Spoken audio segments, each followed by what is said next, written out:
اهالي منطقه الامين الثانيه. صاحب هذا المطعم خابرني وقال اني صاحب ارخص اطيب وجبات كنتاكي بكل المكان. هيا بنا يا اخوان. بالبدايه المكان باكثر من قعده حلوه ومشكنمه. طبعا صاحب المكان قال لي سكنون اللي وراك هي قصه المطعم، فمن رخصتك طبعا اول 5 اشخاص راح يترجمون هاي القصه يجون للمطعم وياخذون وجبات مجانيه. هسه نجي للاسعار يا اخوان. شوف العروض اللي عندهم، وجبه على السريع ب10، هاي اغلى وجبه عندهم التوفير بلاس وبس ب15.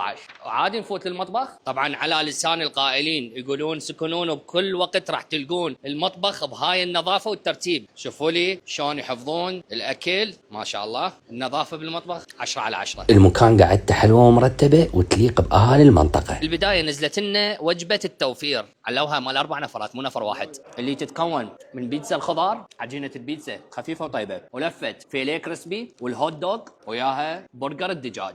شباب تسمحوا لي المنظر لا يقاوم. كل هذا اللي شفتوه قدامكم ب10 بس بوجبه التوفير. الثاني الوجبه اللي وراها مو اقدم لكم وجبه على السريع، تجيكم واحده برجر وواحده زنقر و4 قطع ستريبس وفنجر. بالنسبه لي الستريبس كلش عجبني. هاي الوجبه اسمها على السريع، اذا مستعجل انت وجماعتك، سعرها 10 بس. هاي اغلى وجبه موجوده عندهم التوفير بلاس. تجيكم واحده بيتزا و3 قطع كنتاكي والريزو بالصلصه مالتهم وواحده صاج دجاج. كل هذا اللي قدامكم ب15 بس. اهل الامين والمناطق المجاوره راح تجربون يم تشيكن هاوس، اكل حار ومكسب وطيب. يم تشيكن هاوس وراح تقدرون تطلبون وجبات التوفير عن طريق هاي الارقام وتوصل لكم الباب البيت. والف عافيه. اليوم كنا بالامين الثانيه، شارع المعلمين، قرب مكتبه رؤى، يم تشيكن هاوس.